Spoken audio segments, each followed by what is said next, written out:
आज 7 Bharat news channel के माध्यम से आप सभी दर्शकों का स्वागत है। आज हम आए हैं मुस्कान कुमारी जो संग्रामपुर के वेद प्रकाश तिवारी जी की बेटी हैं और उनको मैट्रिक में जो है फर्स्ट डिवीज़न नंबर आया है। अब उन्हीं के जुबानी जानेंगे कि इन मैट्रिक के परीक्षा में इस सफलता का क्या राज रहा और ये इन सफलता के पीछे किस किस का हाथ रहा। तो मुस्कान, हम जानना चाहेंगे कि जैसे आपका मैट्रिक में बहुत अच्छा नंबर आया है, इस नंबर के पीछे आप किसका योगदान मानते हैं कि सबसे ज़्यादा योगदान है?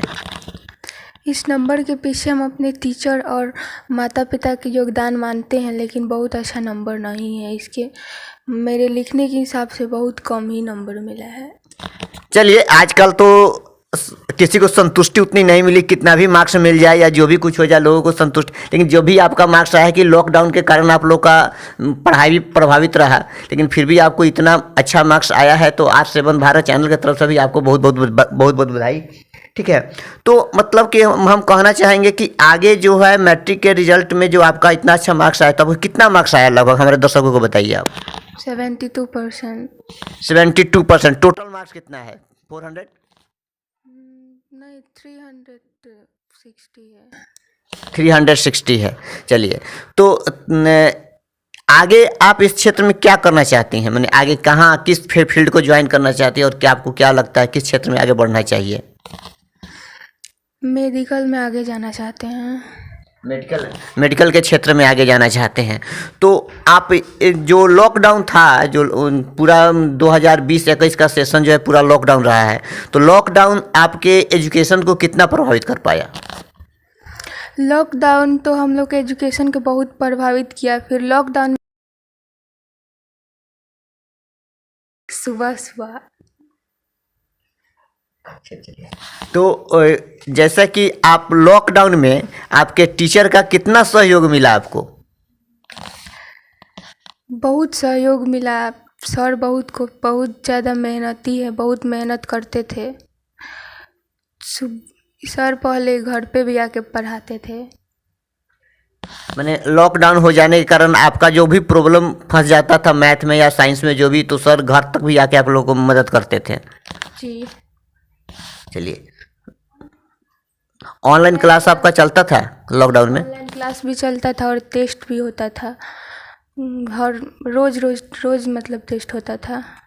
तो मैं आपको बता दूं कि ये जो मुस्कान कुमारी है, जो वेद प्रकाश जी की बेटी है, जो कि वेद प्रकाश जी का घर संग्रामपुर में है और ये इनकी सबसे बड़ी बेटी है। ये भाई बहनों में 3 बहन और 1 भाई हैं, जो कि भाई इनका सबसे छोटा है और बहनों में ये सबसे बड़ी हैं। और ये इतना अच्छा मार्क्स ला करके अपने परिवार, अपने समाज और अपने टीचर का गौरव को बढ़े, इसलिए हमारा चैनल भी आज 7 भारत भी बहुत बहुत धन्यवाद देता है।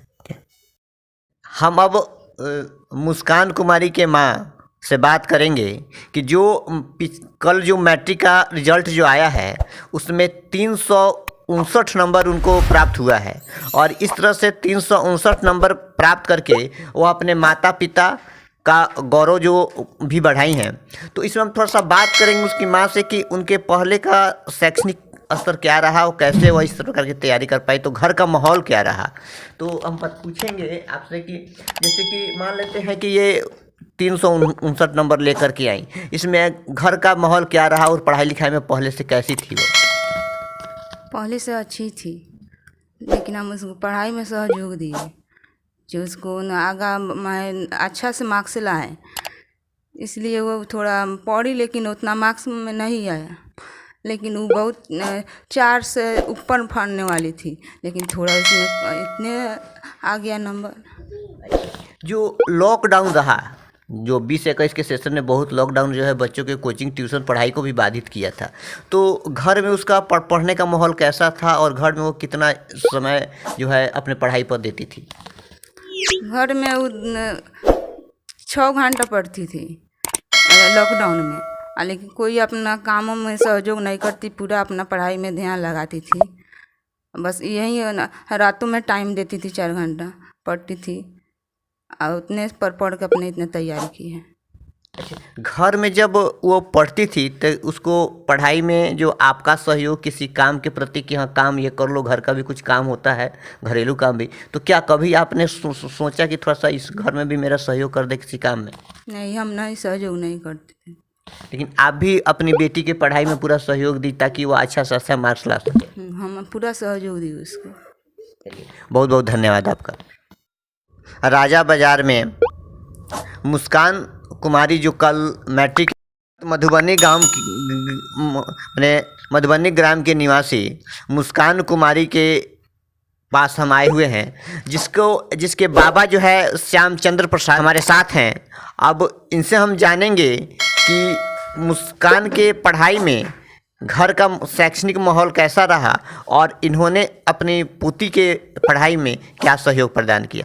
सर, हम थोड़ा सा, आप चूँकि पेशे से शिक्षक भी रह चुके हैं और शिक्षा के महत्व को आप भलीभांति समझते हैं, तो थोड़ा सा मैं आपसे जानने की कोशिश करूंगा कि क्योंकि एक लड़की अगर पढ़ती है तो समाज में 3 पीढ़ी पढ़ता है, जैसे कि कहा जाता है, तो एक लड़की आगे बढ़े तो समाज का हर वर्ग आगे बढ़ता है और सरकार की भी ऐसी मनोदशा है या आगे की नीति है कि बेटी बचाओ और बेटी पढ़ाओ।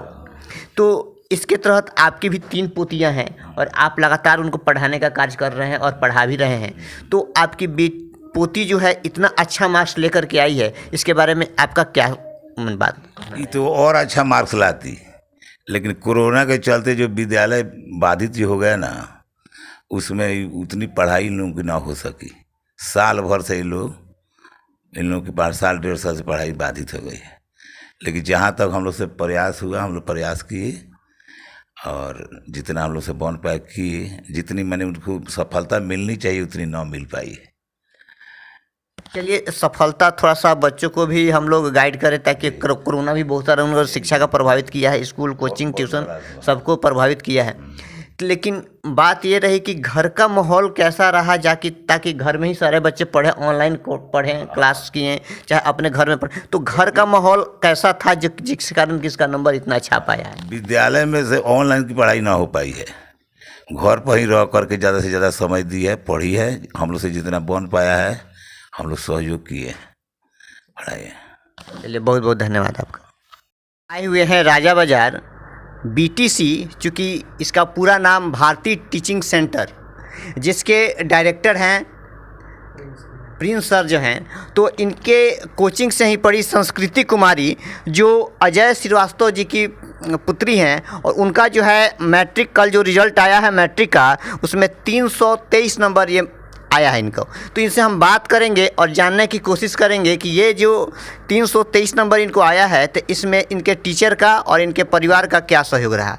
तो संस्कृति, हम जानना चाहेंगे कि ये जो 323 नंबर आपको मैट्रिक में जो प्राप्त हुआ है, इसमें आपके टीचर का और आपके परिवार का क्या सहयोग रहा? इसमें मेरे टीचर और परिवार का दोनों सहयोग रहा।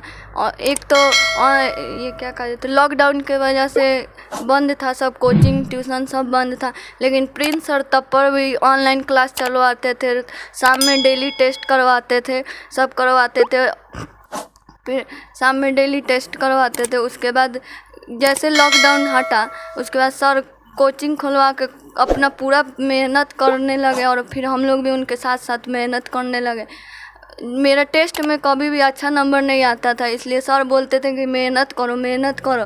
इसलिए हम बोले कि दिन रात, जब एग्ज़ाम का डेट नज़दीक आया तो हम सोचे कि अब एग्ज़ाम का डेट नज़दीक आ गया, पढ़ना चाहिए हमको, क्योंकि इससे मेरे पापा भी ऑफिस में जाते हैं, वो भी पूछेंगे कि आपकी बेटी क्या की, तो वो भी गर्व से बोल सकते हैं कि हाँ मेरी बेटी फर्स्ट की है। इसलिए हम दिन रात पढ़ते थे और अपने पापा मम्मी दोनों का नाम रोशन किए और सर का भी नाम रोशन किए। इसमें भी सर का बहुत सहयोग है हमें फर्स्ट करवाने में।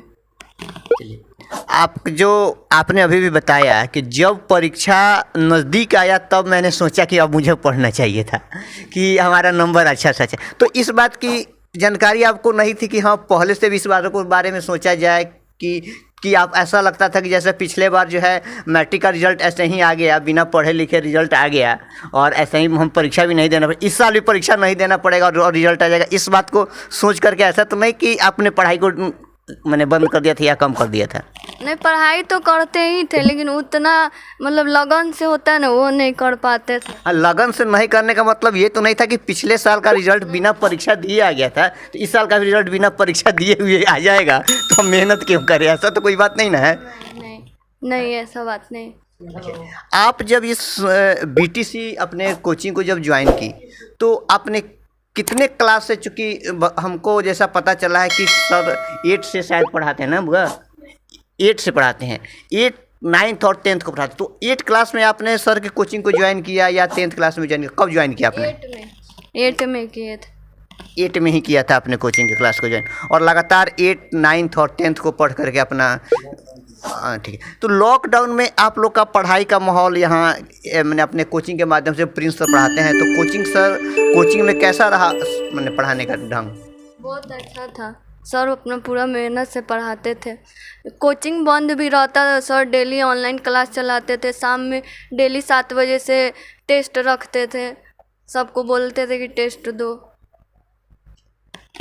और आपके माता पिता का कितना सहयोग मिला आपके पढ़ाई में? जैसे कि लड़कियों को, जैसे कि आज सरकार का भी पॉलिसी है कि लड़कियों को अच्छा से अच्छा पढ़ना चाहिए, बेटी बचाओ और बेटी पढ़ाओ, ठीक है।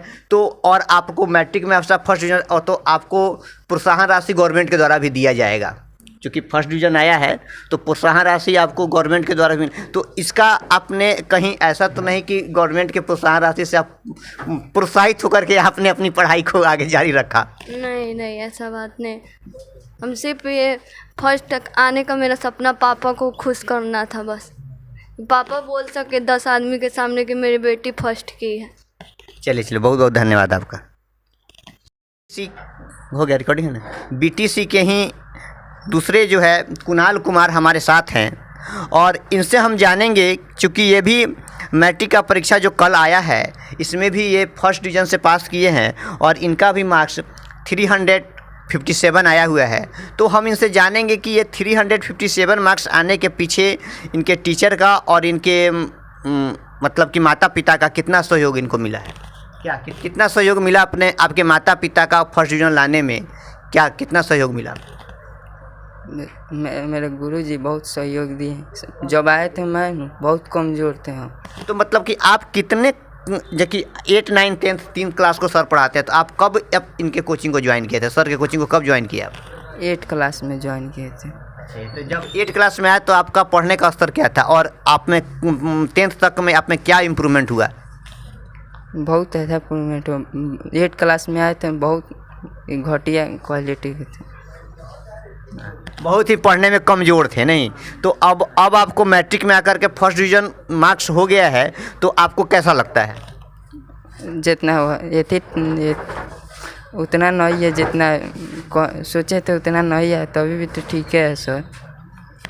अच्छा बताइए, जब सबसे पहले बार जब आपने नेट पर अपना रिजल्ट देखना, अपना रोल नंबर और रोल कोड जब डाला और इंटर किया और आपका रिजल्ट जब आउट हुआ, तो उस समय आपको कितनी खुशी हुई? खुशी तो बहुत कि चलिए फर्स्ट डिवीज़न कर गए नहीं जी। क्या आपको ऐसे पहले से अनुभूति थी कि हम फर्स्ट कर पाएंगे? जी थी कि 400 प्लस थे उनमें। मेरे सर भी मैडम भी साथ दी थे हमारे, और गार्जियन के पैसा का अहमियत बहुत ही दिए थे कि गार्जियन इस मकसद पर रखे थे कि मेरा बेटा कि कुछ करेगा जी। अच्छा, आगे आप फर्स्ट डिवीज़न आ गया है तो आगे आपको क्या करने की इच्छा है? आगे किस फील्ड में आप जाना चाहिएगा? Medical line. मेडिकल के क्षेत्र में जाना चाहिएगा। अच्छा, मेडिकल का क्षेत्र आपको क्यों अच्छा लगता है? क्यों मेडिकल के क्षेत्र में जाना चाहिए? कुछ कारण? जी हाँ, पापा जी के ख्वाहिश है कि बेटा डॉक्टर बने। ठीक है, बहुत बहुत धन्यवाद आपका। इसी कोचिंग में ही पढ़े तीसरे छात्र हैं रोशन कुमार, जिनको 411 नंबर आया है, जो रोसरगढ़ के निवासी हैं। तो उनसे हम जानेंगे कि आपका जो है मार्क्स जो आया है 411 नंबर, तो इसमें आपके टीचर का और आपके परिवार का क्या सहयोग मिला आपको? सर पहले तो बोलना चाहेंगे कि पेरेंट्स का आर्थिक स्थिति में बहुत सहयोग मिला है, और जहाँ तक एजुकेशन का तो बीटीसी में पढ़ रहे तो सर का बहुत सहयोग मिला, जहाँ से नंबर आ पाया। और थोड़ा बोल्ड बोलिएगा। कोरोना काल का जो समय था, जैसे कि 2020 और 21 कोरोना बहुत ही प्रभावित किया है, तो इस कोरोना काल में आपके शैक्षणिक शिक्षा को कितना प्रभावित किया? बहुत किया। 9th पूरा मतलब ख़त्म हो गया। और 10th में आपको कितना प्रभावित किया? 10th में आधा सिलेबस प्रभावित किया था, उसके बाद मैनेज किया लास्ट में आपने मैनेज किया। तो आपको इतने मार्क्स अच्छे हैं, इसमें आपके सर का क्या सहयोग मिला? इतने मैंने मार्क्स, जैसे ही मैथ का प्रॉब्लम आता था, बीच में लॉकडाउन था, या साइंस में कोई प्रॉब्लम आता था, तो सर आपको कैसे सहयोग देते थे आपको उस प्रॉब्लम को दूर करने में? सर पहले तो सर अपने मतलब बुलाकर अपने से बताते थे, और नहीं समझ आया तो बहुत अच्छे से बताते थे, जिससे कि सब समझ में आ जाए। तो आगे आपको किस फील्ड में जाने की इच्छा है, और किस फील्ड में आप मतलब कि जाना चाहते हैं? Computer science software engineer. Computer science software engineer के रूप में आप अपने करियर को देखते हैं। तो उसमें आप अपने करियर को लेकर के कितने आप मतलब खुश? और सबसे पहले जो आपका नंबर जब नेट पर आपने चेक किया, तो आपको कितनी खुशी हुई, या क्या आपको पहले से विश्वास था कि आपका फर्स्ट डिवीजन आ पाएगा? सर पहले से तो विश्वास पूरा था कि आएगा, पर देखे तो थोड़ा सा कम लगा, लेकिन अच्छा लगा जो भी था। क्या आपको ऐसा लगता है कि आपने जो मेहनत किया है उसके अनुरूप आपका रिजल्ट है? जी जी। बहुत बहुत धन्यवाद आपका। और हमारे साथ मौजूद है जो गोपालगंज ज़िले के निवासी हैं, और गोपालगंज ज़िले के निवासी होने के बाद भी ये बीटीसी कोचिंग राजा बाज़ार में पढ़ते हैं, और इनका नंबर जो है 402 आया है। 402 नंबर आपको मैट्रिक में कल जो रिज़ल्ट आउट हुआ तो उसमें आपको 402 नंबर मिला।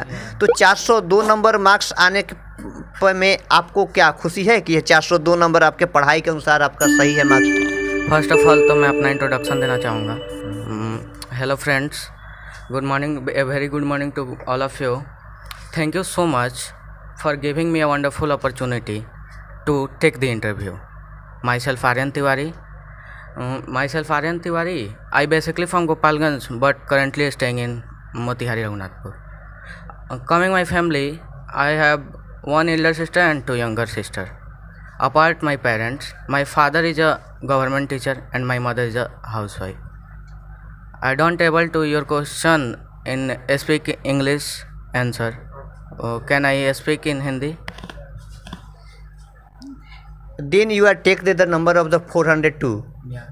What is the opportunity of your view according to the teacher and parents?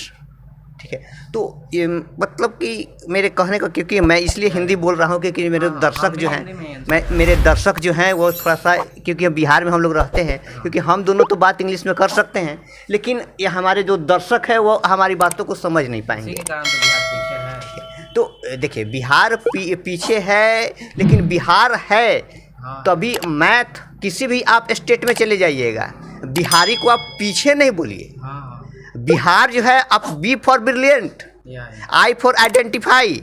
तो बिहार किसी मामले में पीछे नहीं। बिहार की पूरी प्रोनाउंसिएशन को आप कीजिएगा तो बिहारी कहीं पीछे नहीं है। बिहारी को आप मैंने बुरे दृष्टि से नहीं देखिए, अदर राज्यों में देखा जाता है, लेकिन आप अभी आपने बोला कि बिहारी पीछे है। चूँकि आप बिहार के निवासी हैं और बिहार में रहते हैं, फिर भी आप बिहार को कह रहे हैं बिहार पीछे है। इस बात की मुझे बहुत ग्लानि होती है। मैं अपने चैनल के माध्यम से आपको भी बताना चाहूँगा कि ये बिहार हमारा पीछे किसी मामले में नहीं है, लेकिन चूँकि हमारे बिहार के बच्चे जो है मैथ और साइंस किसी भी विषय का मेन बेस होता है, और किसी भी आप स्टेट में चले जाइए, किसी भी आप स्टेट में चलिएगा तो मैथ और साइंस के अगर कहीं टीचर मिलेंगे तो किसी न किसी बिहार के ही होंगे, बिहार के ही होंगे। वो मतलब इंग्लिश में वो बोल सकते हैं, अदर स्टेट के लोग इंग्लिश में बोल सकते हैं, लेकिन जो शैक्षणिक जो माहौल है, जो शिक्षा का जो स्तर है, वो बिहार से, और बिहार के ही शून्य का आविष्कार बिहार से ही हुआ था। आपने जाना है कि शून्य का आविष्कार, और बिना शून्य के मैथमेटिक्स पूरा ख़त्म हो जाएगा। जब तक शून्य नहीं होगा, 0 और 1 लगा दी तो 0 का वैल्यू वहाँ 1 का वैल्यू 1 होगा, लेकिन अगर 1 के बाद अगर 0 लग जाए तो वहीं 10 हो जाता है। तो 0 का कितना मैथमेटिक्स में वैल्यू है, ये भी बात को आप जानते हैं। तो इसलिए मैं आपसे बात हिंदी में करूंगा, क्योंकि मेरे बहुत सारे दर्शक हैं, बहुत सारे बच्चे हैं, जो कि अगर हम इंग्लिश में बात करें आपसे, बात मैं भी कर सकता हूँ इंग्लिश में, लेकिन बहुत सारे लोग समझ नहीं पाएंगे इस बात को। हम और आपने क्या बात की है, क्या you are able to speak English, but my listener is not a speaker best speaker and best listener in the speaking and listening in the English. But I able to speak Hindi, sir. But you are able to speak English, but my listener, Hindi. I speak Hindi. Able to speak Hindi. are you able to speak English and Hindi? Yeah. But my listener, सुनने वाले मेरे सुनने वाले listener बने सुनने वाले जो मेरे सुनने वाले हैं not able to speak and able to know in the English, ठीक है. So I able to call you यानी या क्वेश्चन यू फॉर हिंदी. तो 400 नंबर जो आपका आया है, 402 नंबर, तो 402 नंबर आने के पीछे आपके शिक्षक का और आपके मतलब कि पेरेंट्स का कितना बड़ा योगदान रहा आपके ऊपर? 402 नंबर आने के पीछे सबसे पहले तो हमारे पिताजी का और हमारे माताजी का बहुत बड़ा योगदान, क्योंकि वो लोग मेरा त्याग करके हमको यहाँ पे भेजें, अपने प्यार से हमको हटा के यहाँ पे भेजें. और उसके बाद मैं अपने गुरु का बहुत हार्दिक अभिनंदन करना चाहता हूँ, क्योंकि मैं अपने गाँव में तो मैथ में कमज़ोर था ही था, पर उतना नहीं था. लेकिन यहाँ पे आके जब मेरा मैथ में 100/100 आया, lesson 7 linear equation in 2 variable ना कोऑर्डिनेट जियोमेट्री, मेरा मनोबल और बढ़ गया. पर मैं अपने मार्क्स से खुश नहीं हूँ, पर ठीक है. ठीक है, चलिए. तो जैसे कि आपने कोरोना काल का जिक्र हम थोड़ा सा यहाँ करेंगे, तो कोरोना काल के टाइम में जो आपका एजुकेशन जो प्रभावित हुआ है, तो कोरोना काल को लेकर के एजुकेशन जो आपका प्रभावित हुआ, उसमें आपने अपने एजुकेशन को किस तरह से स्टेबल करके रखा ताकि आपको इतना मार्क्स आ पाया? कोरोना काल में तो हमारा शिक्षा स्तर बहुत प्रभावित हुआ, लेकिन हमने लास्ट में आके सब मैनेज कर लिया. अच्छा, जो बच्चे आने वाले हैं जो कि मैट्रिक का परीक्षा देने वाले हैं, जो मैट्रिक का परीक्षा जो देंगे उसको, हाँ, इस बार जो देंगे, आपको अच्छा मार्क्स आया है, तो वह आप अपने थोड़ा, चूँकि आप स्टूडेंट थे और अभी भी हैं स्टूडेंट तो रह चुके, तो वह उनको थोड़ा सा आप मार्गदर्शन कीजिए कि किस तरह से वो तैयारी करें कि उनको आपके इतना मार्क्स और या आपसे अच्छा मार्क्स आ सके.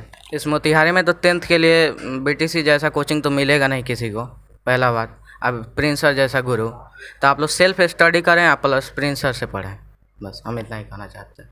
अच्छा, तो अगर आपका जो फर्स्ट डिवीजन है तो आगे अपना कैरियर किस क्षेत्र में देखना चाहते हैं? मेडिकल के क्षेत्र. तो मेडिकल के क्षेत्र में आप क्यों जाना चाहते हैं? क्या समाज सेवा मूल भावना है कि मेडिकल क्षेत्र में ज़्यादा इनकम है? ये because my father dream I become to a doctor. You become a doctor, your father's dream. But your education, higher education, then the BCA, पहले sorry, नहीं तो नहीं, मेरे कहने का मतलब जैसे कि एजुकेशन जो टीचर का जाता है, या मतलब कि एक हायर एजुकेशन लेना है डॉक्टर को, MBBS. When you are become a doctor, MBBS are the higher education degree of the doctor. तो then you are achieve the doctor achievement. तो कहने का मतलब है कि उसमें बहुत ज़्यादा कॉस्ट लगता है, ठीक है. और हमारे भारत का जो डॉक्टर का एजुकेशन है जो लेने के लिए आप जाइएगा, तो उसमें बहुत हायर क्वालिफिकेशन के साथ साथ आपको हायर ज़्यादा पैसा. तो इसको आप कैसे देखते हैं? क्या इस चीज़ को आप अचीव कर पाइएगा?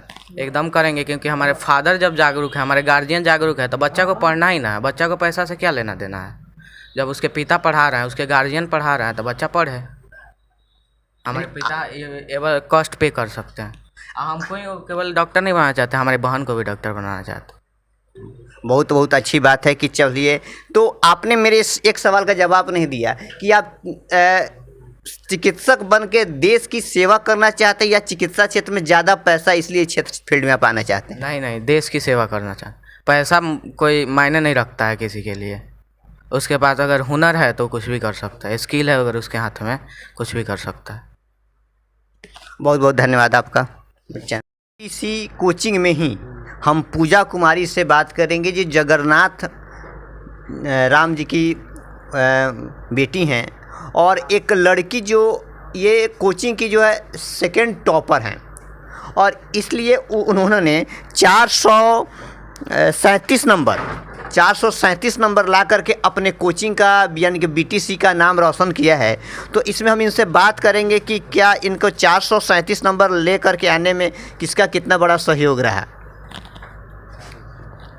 इसमें सर का सबसे बड़ा सहयोग रहा, क्योंकि उन्होंने 1 साल पढ़ाया है एक साल में लॉकडाउन में बंद किए थे और लेकिन मोबाइल से पढ़ाते रहे तो हम लोग पढ़ते रहे, दिक्कत होता था तो सर बताते थे।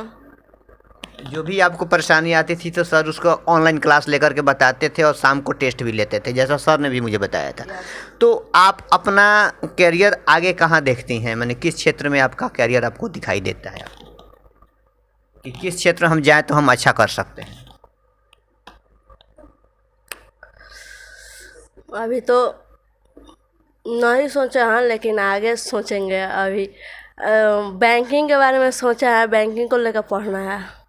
बैंकिंग की तैयारी करनी है, बैंकिंग की तैयारी करनी है कि आप आगे। तो आपके माता पिता का कितना सहयोग रहा आपके पढ़ाई में?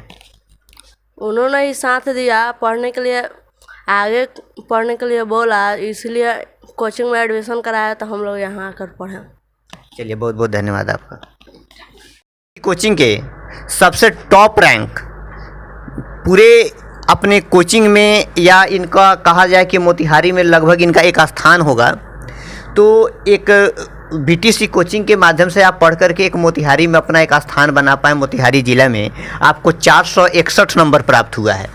तो 461 नंबर प्राप्त करके आप इतने बड़ा अचीवमेंट जो है प्राप्त किए और मैट्रिक की परीक्षा में, तो आपको कितनी खुशी हुई जब आपका नंबर आया 461? तो पहले तो मैं बताना चाहूँगा कि जब मैं पढ़ाई करता था तो उस समय मेरे मन में ये नहीं था कि मैं इतना ला सकता हूँ, लेकिन जब मैं यहाँ संस्था में आया, गुरुजी से बात की और धीरे धीरे जब प्रोग्रेस होने लगा तो इसके अनुसार मुझे लगा कि मैं भी एक ऐसे पद पे आ सकता हूँ जहाँ मेरा एक नाम हो। तो धीरे धीरे कंडीशन बदली, मेरी पढ़ाई बेहतर होती गई और आज मैं इस मुकाम पे पहुँचा हूँ। तो मुझे बहुत ज़्यादा खुशी है कि मैं 461 नंबर ला पाया हूँ। तो 461 नंबर लाने के पीछे चूँकि लॉकडाउन था, ज़्यादा समय आपका घर पर बीता, तो आपके घर के माता पिता का, आपके भाई बहन का कितना सहयोग मिला आपके मैंने पढ़ाई में? मेरे पढ़ाई में मेरे भाई बहन और मेरे माता पिता का काफ़ी सहयोग रहा है। हर पग पग में उन्होंने मेरी सहायता की मेरी पढ़ाई में, चाहे वो किसी भी मामले से लेकर हो, चाहे आर्थिक मामले हो, चाहे किसी भी पढ़ाई से के मामले से लेकर हो, मेरे भाई बहन ने बहुत ज़्यादा सहायता की है। तो हम थोड़ा सा आपसे जानना चाहेंगे कि आप अपने भाई बहन में आपका स्थान क्या है और आप कितने भाई बहन हैं? तो मैं अपने भाई बहन में मैं सबसे बड़ा भाई हूँ और मेरी 2 छोटी बहन है, लेकिन मेरे परिवार में और भी बड़े भाई हैं और बड़ी बहनें हैं जिन्होंने मेरा सहयोग किया है इस मुकाम पे पहुँचने में।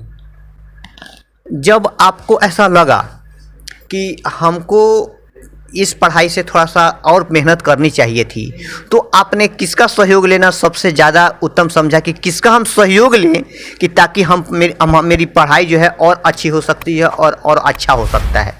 मैंने इस संबंध में सबसे पहले तो अपने गुरु जी से संपर्क किए कि हम इतना यहाँ तक तो पहुँच सकते हैं, इससे आगे पहुँचने के लिए आप हमें मार्गदर्शन दें ताकि मैं इससे बेहतर से बेहतर कर पाऊँ। तो इस संबंध में मेरे गुरु जी ने काफ़ी ज़्यादा सहायता की ताकि मैं इस मुकाम पे पहुँच सकूँ। आज लॉकडाउन था, सारे मैंने शैक्षणिक स्थिति जो है पूरे देश की चरमरा सी गई थी कि पूरा देश जो है या हमारा बिहार जो है, चूँकि शैक्षणिक स्थिति को देख करके लॉकडाउन को लेकर के पूरी स्थिति जो है गंभीर हो गई थी। तो आपकी जब भी कभी समस्या होती थी, चूँकि आप टॉप किए हैं, 461 नंबर आपको प्राप्त हुआ, तो आपकी जब स्थिति ऐसी लगी कि हमको कहीं ना कहीं हमको मोतिहारी में रह करके पढ़ना चाहिए था, गांव के माहौल से होगा नहीं, तो आपके टीचर जो प्रिंस सर जो हैं, उन्होंने आपके प्रॉब्लम को, डाउट को दूर करने में कितना सहयोग प्रदान किया? जब लॉकडाउन था तो उस कंडीशन में मैं यहाँ पे आने में असमर्थ था, तो उस कंडीशन में मैंने सहायता लिया इंटरनेट का। उसके माध्यम से मैं अपने टीचर से संपर्क करता था और जो भी डाउट होते थे इनसे हल कराता था और इस स्थिति यही लगातार चली 3-4 महीने तक और मेरे जो जितने भी डाउट्स थे वो क्लियर हो गए। जब भी डाउट्स जो है आपका क्लियर होता था, जैसा कि सर ने मुझे बताया था कि हम ऑनलाइन क्लास लिया करते थे सुबह में, और शाम के टाइम में जो ऑनलाइन सुबह में जो पढ़ाई होती थी उसको शाम को टेस्ट लिया जाता था। तो इस टेस्ट के दरमियान आपको लगा कि हाँ कुछ ऐसा भी होना चाहिए था, या मैथ में, साइंस में और भी सारे विषय है, SST में वगैरह में, तो आपकी मतलब कि जो प्रॉब्लम का जो समाधान जो सर करते थे उससे आप कितने संतुष्ट हो पाए थे? हम जहाँ तक तो गुरुजी के कॉन्सेप्ट से बात करें तो गुरुजी का कॉन्सेप्ट बहुत ही क्लियर था। तो इस कॉन्सेप्ट जब हमको बताते थे तो हम जितना भी डाउट होता था वो अधिकतर 99% क्लियर हो जाता था। बाकी जो बचता था तो वो सेल्फ स्टडी पे डिपेंडेंट थे हम। तो इससे गुरुजी के कॉन्सेप्ट से और सेल्फ स्टडी से दोनों से हम इस जो प्रॉब्लम थे इससे हम बाहर निकल पाए। तो जैसा कि आपने बताया कि हम बहुत सारा प्रॉब्लम था, घर परिवार का भी आपको बहुत अच्छा सहयोग मिला, सर का भी आपका सहयोग मिला। तो 461 नंबर ला लेने के बाद फर्स्ट डिवीज़न अच्छा एक रैंक है, अच्छा एक मार्क्स है, एक ज़िले में भी एक आप स्थान रखते होंगे। तो आप मुझे ये बताइए कि आप अपना करियर किस फील्ड में देखते हैं और वहाँ से क्या करना चाहते हैं? वर्तमान में तो मैं इंजीनियरिंग के फील्ड में काम करने का इसके विषय में सोच रहा हूँ, क्योंकि इंजीनियरिंग हमारे देश की रीढ़ की हड्डी की तरह है। क्योंकि आने वाले समय में इंजीनियरिंग से ही जितने भी स्ट्रक्चर बनने वाले हैं, इसी से हमारे देश का विकास होने वाला है। तो इसलिए हम इंजीनियरिंग को अपने लक्ष्य के रूप में निर्धारित करते हैं। तो इंजीनियरिंग तो बहुत सारी फील्डों में होती है, बहुत सारी क्षेत्रों में होती है, बहुत सारा चीज़ है। तो इंजीनियरिंग आप किस फील्ड में, किस क्षेत्र में आपका सबसे ज़्यादा रुख है, सबसे ज़्यादा विश्वास है कि उस क्षेत्र में हम जाएंगे तो हम अचीव कर पाएंगे, अच्छा कर पाएंगे? सबसे पहले तो मैं सिविल इंजीनियरिंग के क्षेत्र में जाना चाहता हूँ, क्योंकि जितने भी देश के स्ट्रक्चर है वो सिविल इंजीनियरिंग पे ही बेस्ड होते हैं। तो इसलिए मैं आगे इंजीनियरिंग में सिविल इंजीनियरिंग से ही आगे बढ़ना चाहता हूँ। सिविल इंजीनियर जैसे घर का नक्शा बनता है, रोड का ऐसी होता है, सब कुछ होता है। तो जैसे कि आप गांव से हैं, तो गांव के लोग जो है शहर में आकर के घर को अपने बनाते हैं, ताकि उनको अपना नॉलेज नहीं होता कि घर हम कैसे बनाएं, किस ढंग से बनाएं। तो या आप उस क्षेत्र में ही विकास करना चाहते हैं कि सड़क, नाली, आजकल रोडों की स्थिति देखेंगे हम, नाले की स्थिति देखेंगे तो नाला जो है रोड से ऊँचा है। आज आपने बहुत सारे फील्डों में देखा होगा, नाले की हमने भी बहुत सारी, रोड जो है रोड से ऊंचा नाला है, ताकि रोड का पानी जो है नाले में नहीं जाता, क्योंकि रोड पर ही आकर के पूरा जाम लगा देता है, पूरा कीचड़ हो जाता है। जब भी बरसात का टाइम होता है, जब लोग चलते हैं, तो इसके लिए आपके, चूँकि आप सिविल इंजीनियर करना चाहते हैं, इसलिए मैंने आपसे ये सवाल किया कि उसका जो है रोड का पानी जब कोई गाड़ी उड़ जाती है तो बगल के पैदल जाने वाले यात्री पूरा, तो उसके लिए आपकी अपनी क्या मने ऐसी है कि क्या नाला कैसा होना चाहिए ताकि रोड का पानी नाले तक पहुंच सके? जहाँ तक मेरा इस क्षेत्र में अनुमान है, तो सबसे पहले तो रोड को नाले के बराबर होना चाहिए, ताकि जब भी बारिश हो तो जो रोड का पानी है वो नाले में ही जा सके। और इसके लिए सरकार को ये चाहिए, समझना चाहिए कि नाले को अगर ऊपर बनाते हैं तो पानी तो उसमें जाने वाला नहीं है, तो इससे जितने भी पानी होंगे सड़क पे आ जाएंगे, और इससे आने जाने वाले वाहनों को और बगल चलने वाले लोगों को काफ़ी ज़्यादा परेशानियाँ होगी। तो इससे हमें जो नाला बनाना चाहिए सड़क के लेवल में ही बनाना चाहिए। चलिए, बहुत बहुत धन्यवाद आपका, और हम भी आपको अपने चैनल के माध्यम से कामना करते हैं कि आप भी अपने सिविल इंजीनियर के क्षेत्र को अच्छे से अच्छा कर सकें। चलिए, 2000 BTC कोचिंग के डायरेक्टर प्रिंस सर से अब हम बात करेंगे कि सर से अब बात करेंगे और जानेंगे कि मैट्रिक के बच्चे को पढ़ाने में, और चूँकि इनका कोचिंग जो है बहुत दिनों से चल रहा है, तो थोड़ा सा सर से हम बात करेंगे और इसके विषय में जानने का प्रयास करेंगे। तो हमारे चैनल में बहुत बहुत स्वागत है सर आपका, कि आप जो है एक भविष्य का निर्माण कर रहे हैं। बच्चों का पढ़ाना जो है भविष्य का निर्माण करना कहा जाता है, और इसमें एक शिक्षक की बहुत बड़ी भूमिका होती है। इसलिए हमारे चैनल की तरफ से भी आपको बहुत बहुत बधाई और धन्यवाद कि आपने एक मोतिहारी टॉपर और बिहार टॉपर देने की कोशिश कर रहे हैं। तो सर, जैसा कि बच्चों ने भी बताया कि सर जो है अच्छा पढ़ाते हैं, सब कुछ ठीक है, तो आपने कोचिंग जब शुरू की तो जैसे मैट्रिक का ऐसा रिजल्ट आया है, तो आपको सबसे ज़्यादा प्रभावित किया कोरोना। तो कोरोना को लेकर तो आपका क्या मने व्यू रहा कि कैसे बच्चों को पढ़ाए ताकि उनका विकास हो सके, इसके बारे में आपने कैसे सोचा? सबसे पहले हम अपने न्यूज़ चैनल को धन्यवाद देना चाहूँगा कि जब आज सुबह फ़ोन आया है कि हाँ सर, हम न्यूज़ चैनल से बोल रहे हैं, सर इंटरव्यू है, मतलब बच्चों के प्रोत्साहन के लिए हम लोग आए हैं, तो बहुत खुश हुए हैं कि हम यहाँ पे पटना से हम 2015 में हैं ना। उसके बाद हम धीरे धीरे कोचिंग की ओर बढ़े हैं, तो देखे कि यहाँ का जो है ना बच्चों में मैथ और साइंस की जो है ना बेसिक नहीं बन पाता है। सुने तो एक कहावत चरितार्थ है कि त्रुटियों में संशोधन ही उन्नति का मार्ग है। यदि आप अपनी छोटी छोटी गलती को नहीं सुधार रहे हैं तो आप हमेशा जो है ना बड़ी गलती कर दीजिएगा, ये गारंटी है, इसमें कहीं से कोई शक नहीं है। क्योंकि सर सबसे पहले देखिए, सपोज दैट के लिए रोड छोटा थोड़ा सा टूट जाए, यदि उसको प्लेन कर दिया जाएगा, मरम्मत करा दी जाएगी, तो वो आने वाले समय में स्ट्रांग हो जाएगा और वो टूटेगा नहीं ना, बढ़िया हो जाएगा, जो कि घातक कभी साबित नहीं होगा। वैसा ही मेरा मानना है कि सबसे पहले जितने भी बच्चे, क्योंकि सब बच्चे अच्छे नहीं होते हैं, बहुत कमज़ोर भी होते हैं। अब परसेंटेज देखा जाए तो 20 पर मेरे हिसाब से सर, मैं बिना एंट्रेंस का एडमिशन ही नहीं करता हूँ। सुने, एंट्रेंस लेता हूँ तो टेस्ट जब लेते हैं तो देखते हैं 20% या 10% ही बच्चा टेस्ट में मेरा पास करता है, बाकी सब फेल कर जाता है। उसके लिए मैं स्पेशल क्लास 12 बजे से रखा हूँ, यहाँ तक कि हमारे बच्चों से भी आप पूछ लिया जाए ना। मान लीजिए रिजल्ट की कोई ऐसा आदमी नहीं है कि जो अपना खुद का बड़ाई नहीं करे, लेकिन मैं कहता हूँ मैं अपना बड़ाई खुद से नहीं, मेरे बच्चों से पूछा जाए, वो आपको बताएंगे कि सर क्या हैं, क्या थे और आगे क्या रहेंगे। तब मेरा एक ही मानना है कि त्रुटियों में संशोधन उन्हें उन्नति का मार्ग है। सुने, बस जितना गलती होता है वहाँ सुधार करना है, बस गलती सुधर गया तो फिर आगे का पथ तो ऑटोमेटिक दिखाई देने लगेगा। उसमें कहाँ सोचने विचारने की बात है कि मेरा आगे रास्ता अवरुद्ध होगा, संभव ही नहीं है, क्योंकि आप तो अपना गलती पीछे वाला जो किए थे वो सुधार दिए हैं। तब आगे एकदम रास्ता आपका जो है ना एकदम दिखाई देगा, कहीं रोकने की अवरुद्ध होने की बातें नहीं है कि रुक सकता है। और एक सबसे बड़ा चीज़ हम यहाँ देते हैं, शिक्षा और संस्कार। सुने, मेरे बच्चों से पूछा जाएगा आप कि सर तो शिक्षा देते ही देते हैं, लेकिन यहाँ डिसिप्लिन मेरे पास इतना ज़्यादा है जो कि लगता है स्कूलिंग सिस्टम है। मेरे पास टोटल बच्चों का बायोडाटा, आधार कार्ड लेकर के एडमिशन करते हैं, बिना आधार का। ऐसा नहीं कि हाँ आया एडमिशन करा दिए, नहीं, वैसा संभव नहीं है। आपको पेरेंट्स के आना होगा, आपको आना होगा, पेरेंट्स से बातचीत होगा, एंट्रेंस टेस्ट होगा। यदि आप एंट्रेंस में पास करते हैं तो आपका एडमिशन लिया जाएगा और बैच चलाऊ किया जाएगा।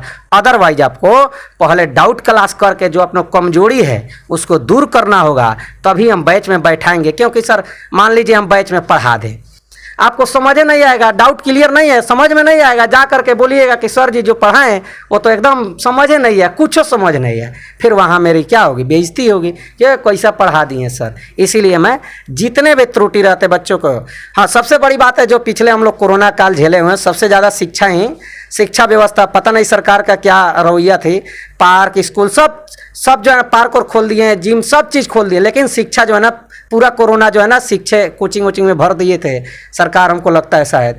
और उससे जो है ना हम लोग को पढ़ाई जो है ना हम लोग तो बाधित होवे किए, क्योंकि हम लोग पूर्ण रूपेण डिपेंड अपॉन किस पे थे, कोचिंग पे। हमारे दाल रोटी, हमारे माता पिता, हमारे ऊपर 5-6 फैमिली है, और सब का भरण पोषण मेरे द्वारा ही होता है।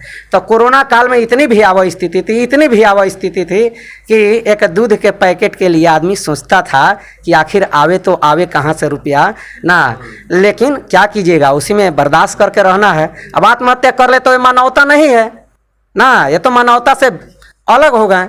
फिर हम अपने क्या मंजिल को हम समझ गए कि अब मेरा लास्ट यही था और आत्महत्या कर ले, नहीं, कदापि नहीं। अपने रास्ता में कभी रुकना नहीं, चाहे कितना संकट आता है, जो भी संकट आपके सामने आवे वो बहुत ही आसान आपको कुछ ना कुछ सिखा के जाएगा। क्योंकि असफलता जो है ना सफलता की जड़ है, जब तक आप असफल नहीं हो रहे। देखिए कहा भी गया है कि काजू किशमिश खाने से यदि बुद्धि बढ़ता आपको, तब बहुत लोग काजू किशमिश खा लेता है।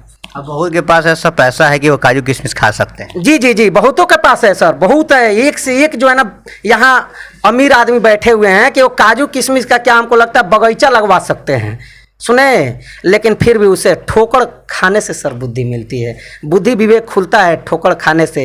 जब हमारे बच्चों, सबसे ज़्यादा हमारे पास एक चीज़ देखने को मिलता है, बाहरी बच्चा मेरे पास सबसे ज़्यादा है, और लोकल जो यहाँ के हैं वो थोड़ा सा हमारे अनुशासन में नहीं ढल पाते हैं, इसलिए हमारे पास एडमिशन नहीं कराते हैं। लेकिन बाहरी जितना भी बच्चा है, जितना मोतिहारी में 10th करने आता है, शायद लगता है 80% मेरे नाम का दीपक उनके घर में जलता है। पढ़ाना तो दूर की बात है, क्योंकि सर हम घर पर जा करके कोरोना काल में जा करके प्रॉब्लम को क्लियर करते थे, पुलिस से बच कर, गली से निकल कर, किसी तरह के बच्चा को कोई प्रॉब्लम ना हो ना, उसमें अपने स्वास्थ्य को देखते हुए सारे चीज़ ना, सैनिटाइजर फिर मास्क ये सब लेकर जाते थे, और बच्चों को डाउट क्लियर करते थे, ताकि तब ना ये देखने को मिला है। नहीं तो मैं पहली बार ऐसा रिजल्ट, पिछला बार भी आया था, ऐसा हर एक साल आता है, लेकिन अब की बारी बहुत अच्छा है, बहुत खुश हूँ ना। जो मिस्टर हिमांशु कुमार हैं या फिर बहुत सारे स्टूडेंट हैं जैसे जो गांव के हैं, वो अभी रिजल्ट एग्ज़ाम दे दिए थे तो रिजल्ट का इंतज़ार करके घर चले गए हैं,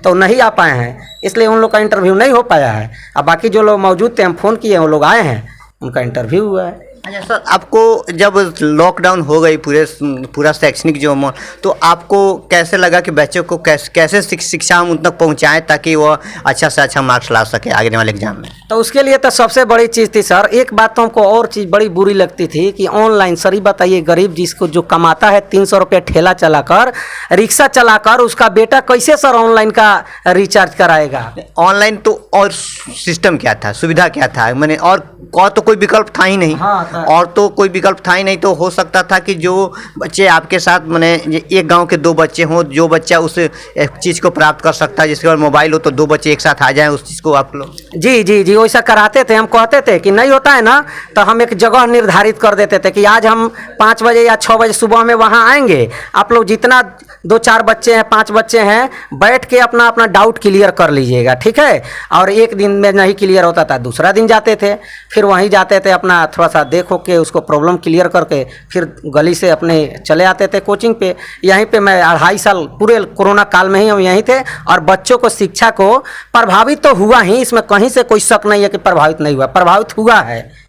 सुने, सबसे ज़्यादा कहीं शिक्षा का लचर व्यवस्था है, तो क्या कहें हम ना, इस बारे में तो कहना ही नहीं। कोरोना काल के बारे में तक जितना शब्द कहें ना, वो सब कम है। और सबसे ज़्यादा इसमें प्राइवेट वालों, क्योंकि प्राइवेट कोचिंग शिक्षण संस्थान में कोई पैसा कमाएगा नहीं तो देगा कहाँ से, बच्चा आएगा नहीं तो देगा कहाँ से। ऑनलाइन पढ़ाया जाता था, शाम को टेस्ट लिया जाता था, तो जिसके पास मोबाइल रहता था तो उसको मोबाइल से अपना पढ़ लेता था, टेस्ट दे देता था। जिसको नहीं होता था, हम ले जाके उसको हार्ड कॉपी निकाल करके और उसको पहुँचाते थे, अपना सामने टेस्ट लेते थे ना, ताकि वो बच्चा में कमी नहीं रहे, कभी वो फील नहीं करे कि हाँ प्रिंस सर हमारे लिए कुछ नहीं कर रहे हैं, क्योंकि वो हम पे आशा लगा के ही आया हुआ है सब, क्योंकि आशा ही जीवन है, होप इज लाइफ। सर आशा हम पे किया है, विश्वास किया है, तो सबसे बड़ी चीज़ है विश्वासघात भी विश्वासे से बना हुआ है।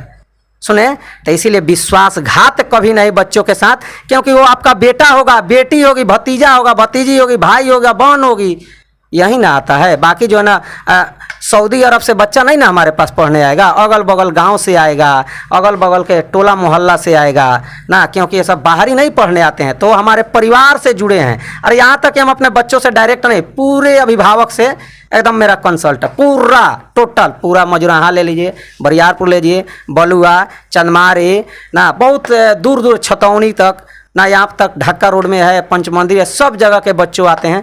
जिनका भाई या बहन पढ़े ही है या पढ़ा है, उसका 100% पूरे फैमिली पढ़ता है मेरे पास, इतना श्योर हैं हम। ठीक है सर, से भी हम बात करके समझे कि कैसे इन्होंने अपने शैक्षणिक स्तर को कैसे बढ़ाया और बच्चों के प्रति इनकी क्या अपनी मनोदशा है, क्या भावना है। इसलिए हम चैनल के माध्यम से भी सर को बहुत बहुत धन्यवाद देते हैं कि इस तरह का सोच जो है बहुत कम टीचर में ही देखने को मिलता है। अपने टीचर जो है बच्चों को पढ़ाएं, पैसा लिए उनसे, उसके बाद उस बच्चों से कोई रिलेटेड नहीं रहता है। बहुत सारे टीचर को हमने ऐसा देखा है, लेकिन इस सर के संस्कार और बातों को सुनकर बहुत अच्छा लगा। बहुत बहुत धन्यवाद सर आपका। आपको भी धन्यवाद सर ना। हम कहेंगे कि यहीं हमारे सभी जितने भी बच्चे या दर्शकगण हैं ना, सुन रहे हैं मेरी बातों को ना, तो हमेशा जो है ना अच्छी शिक्षा पर जरूर ध्यान देंगे। और शिक्षा के साथ साथ जो है ना, यदि ऐसा होता है तो आप बच्चे को हमारे पास लाइए। संस्कार नहीं भी होगा तो इतनी फुल गारंटी दे रहे हैं सर ना। डाकू अंगुली माल को लाइए आप, गौतम बुद्ध बनाने का मेरा दावेदारी है, इसकी गारंटी है मेरी। सुने, आप डाकू अंगुली माल को लाइए। सुने, बाकी कैसे बच्चा पढ़ता है, कैसे वो, देखिए बच्चा को मारना, पीटना, डांटना, पुचकारना, दुलार प्यार करना, वो सब हम लोग पे निर्भर है। माता पिता गुरु, धरती पर 3 ही ऐसे इंसान है जो कि भलाई ही सोचेंगे, कभी बुराई नहीं सोच सकते हैं, कभी नहीं। इसीलिए मैं भी थोड़ा सा कहना चाहूँगा। इसीलिए किसी ने सच कहा है कि गुरु गोविंद दोऊ खड़े आ काको लागो पाऊँ, अब बलिहारी गुरु आपकी कि गोविंद दिए बताऊँ। मेरे कहने का मतलब है कि गुरु और गोविंद, गोविंद का अर्थ है भगवान से, कि गुरु और गोविंद अगर दोनों आपके सामने खड़े हो तो सबसे पहले आप किसको प्रणाम कीजिएगा? तो मेरा ऐसा मानना है कि सबसे पहले गुरु को कि उस गोविंद, ये गोविंद हैं, भगवान है, इसका ज्ञान हमको गुरु ने ही दिया है। इसलिए हम सबसे पहले उस गुरु को प्रणाम करेंगे। तो इस तरह से संस्कार की बातें जो है कम ही शैक्षणिक माहौल और एजुकेशन सेंटर और कोचिंग में होती है। इसलिए हम सर को भी बहुत धन्यवाद देना चाहेंगे, ताकि वो संस्कार के साथ शिक्षा को प्रदान करना ये बहुत बड़ी अचीवमेंट है। बहुत बहुत धन्यवाद सर। जी आपको भी सर